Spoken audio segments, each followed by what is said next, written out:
All right, are you ready? Here today in Odessa, Texas, live, we got the Distribution Now warehouse. I've got the mayor of Odessa on with me, Javier Hoven. How are you doing today, sir? And I'm doing great. Thank you for having us. I appreciate you coming down and be a part of this grand opening, this ribbon cutting celebration here that we have at Distribution Now, the collective we, Yes. Odessa. We have the mayor of Midland, Patrick Payton. He's here as well. He's going to join us after this. But the last time I was here was during the Permian Basin International Oil Show. And folks, I didn't bring it, but the mayor presented me with a gift. It was a bobblehead in my likeness. And I have a gift for the mayor today. This here is a bit of Bakken Crude. There we go. So this was a true story here. This was given to me by 9-time world arm wrestling champion Alan Bound. He's won an arm wrestling champion with his left hand and his right hand 7 times, and since then he's won it 2 more times since he's given this to me. This was pumped out of the ground after 3 million years, put directly into a glass apparatus. That glass apparatus put into this plastic apparatus, and now it is given to you. So this went directly from the ground to there. Put it in the man cave. No refining. Put a caution, don't drink. No nothing. And if you take a look at this in the camera, from a distance it looks like a murky green, and as you get closer to the light, you can see it's amber. It's an amber color. It's very interesting. So the Bakken, the reason why it's so world-class, sought after, this is right out of the ground, and you can actually put this into a diesel apparatus like a 3rd tier. It'll smoke like crazy, but it'll work.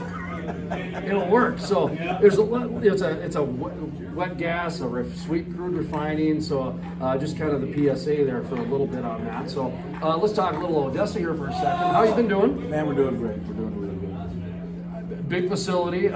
We spent an hour trying to tour it. We didn't finish the tour, so it's even more to see after this. But talk about what type of milestone this is for your community. Basically, we're retooling the Halliburton facilities back into distribution, or regional distribution. The old industry is retooling itself, since we had a downturn, things of that nature, inflation. So, you see the creativity of how you have to survive. This regional facility will be supplying, this will be the nerve center for the entire Permian Basin into New Mexico to resupply the satellites, for providing, fittings, valves, things of that nature in the ocean. This is exactly, since I've come on to City Council and Mayor, what we've talked about, how we need to support our service industry.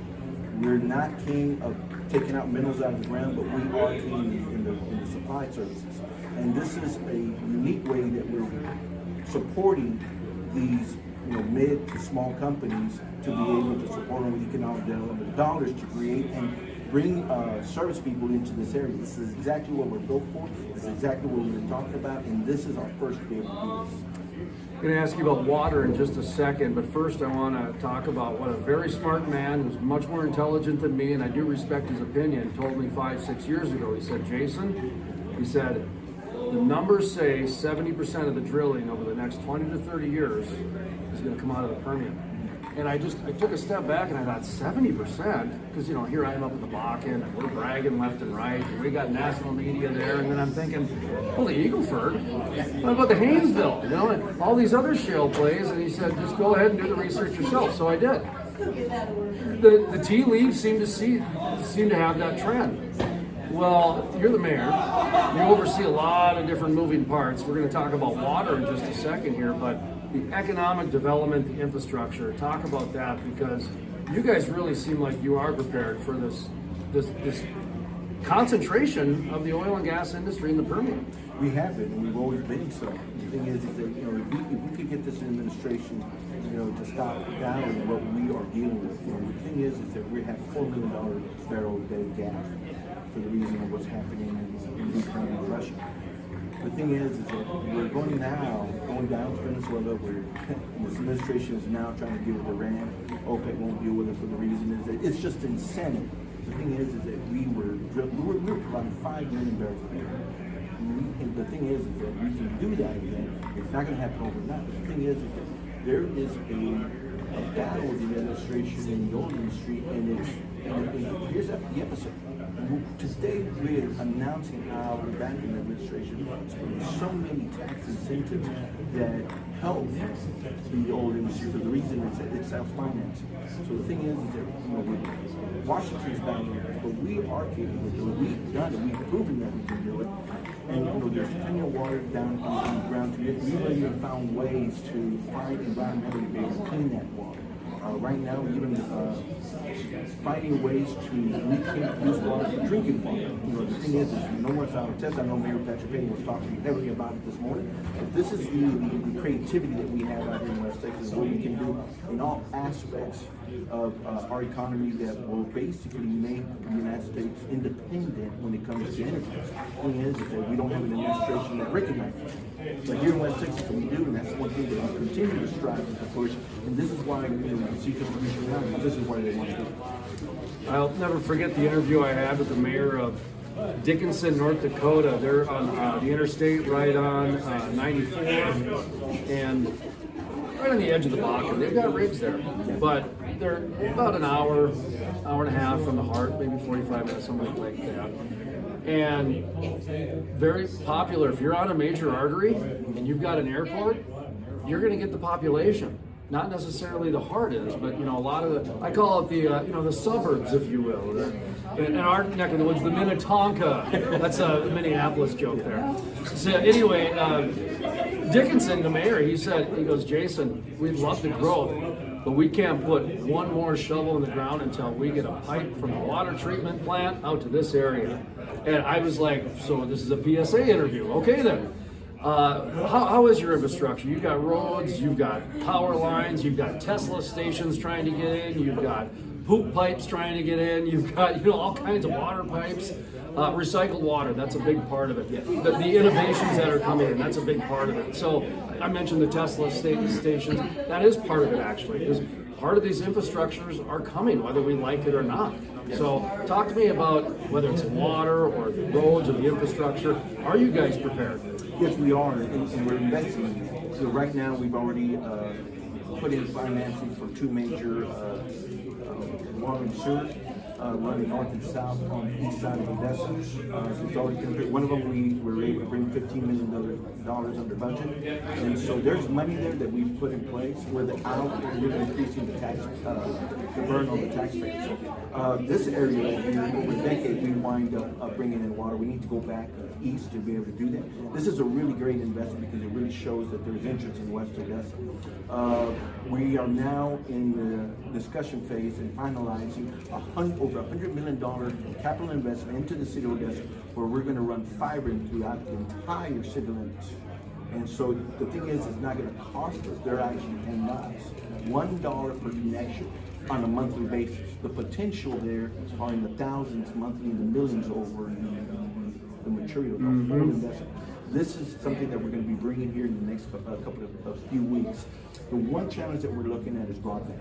And the challenges there, AT&T has discussed with AT&T. We have a company out of Midland that wants to do it. They have a lot of challenges out in West Odessa, which is a huge problem. The thing is that they're running into a lot of infrastructure problems. Encore has to be able to renew all the lines, AT&T. This is all the cost to the fiber company that's doing it. So those are challenges out of the rural areas. Water, we just made an investment of $95 million to be able to renew our water treatment plant, and then we'll be looking about another $100 for our sewer plant. The uptick in sales tax that's going on in the area is going to really help offset that cost. The thing is, we are prepared. Our roads, we've had a huge investment by TxDOT. We just finished a lot of major arteries. We have more investment. East and west, we put in money there. Our loop is being developed. We are now going into the final stages of finishing a loop on our bridge, an overpass on a major highway. We're going to now start the second one.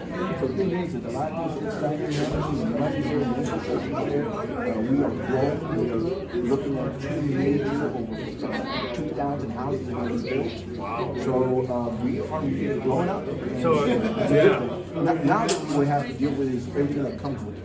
We have the crime that comes with it, and that's something that we're addressing also. So we're growing, and going through growing things is something we're always going to have. The thing is that city council and city government and all the entities are we're all aligned. We're ready and prepared to tackle it all. You know, when I mentioned earlier that Dickinson, North Dakota, when I first went out there, we brought the Crude life out there, and I embedded myself into the Bakken, and actually I lived in the food truck.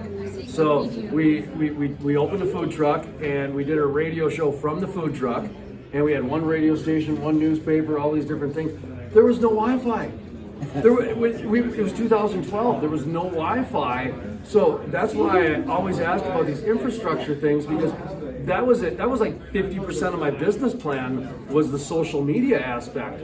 Well, now we couldn't do live streaming. We couldn't do it because there was no broadband and there was no Wi-Fi back then. So we had to joke. We're like, all right, folks, the Rolling Stove. That was the name of our food truck, the Rolling Stove. We had bands there and everything. We're like, all right, that's our social media, old school social media. Come be social. If you want to know what's going on, you got to come here because we can't email you. So, yeah, and they didn't. And we had flip phones back then, and iPods, and all kinds of stuff, you know. And so, this is a big deal. This is what people like to know. There's people in Houston that need to know about this infrastructure. People in Denver that need to know about this infrastructure. How are you doing with, you know, this expansion here is obviously great.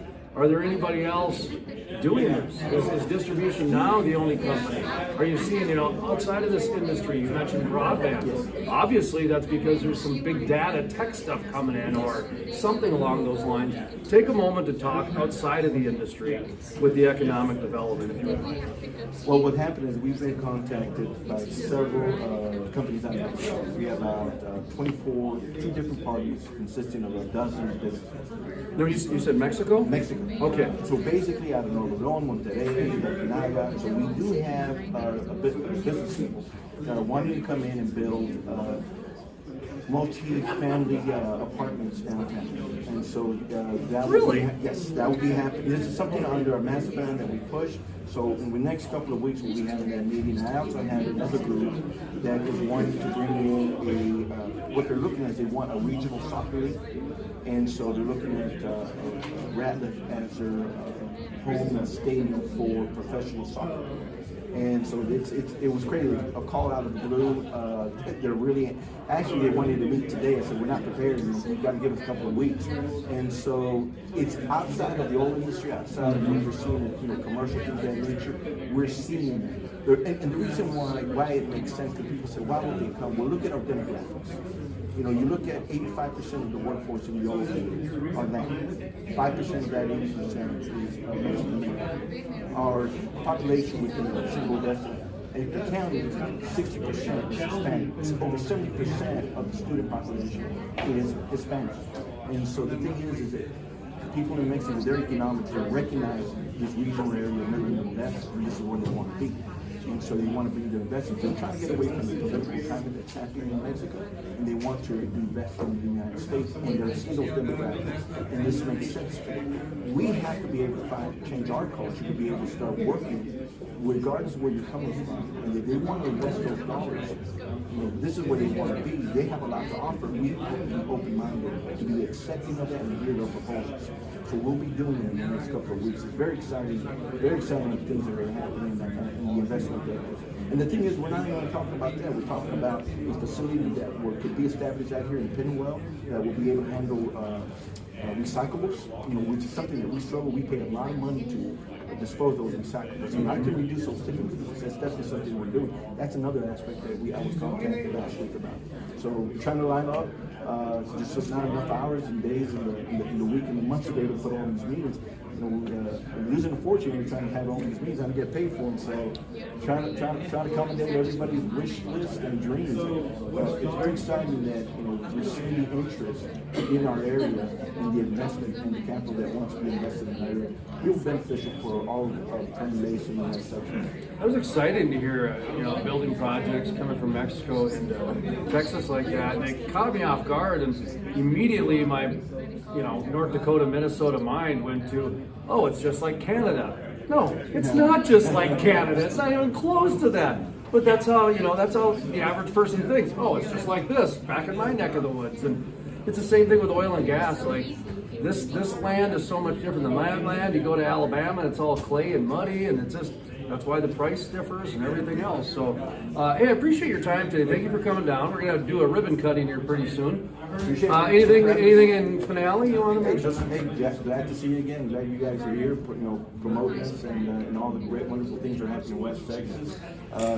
Distribution now. We really appreciate the investment, the relocation of the workers, and looking forward to a long, prosperous relationship. Thank you, sir. Appreciate it. Thank you.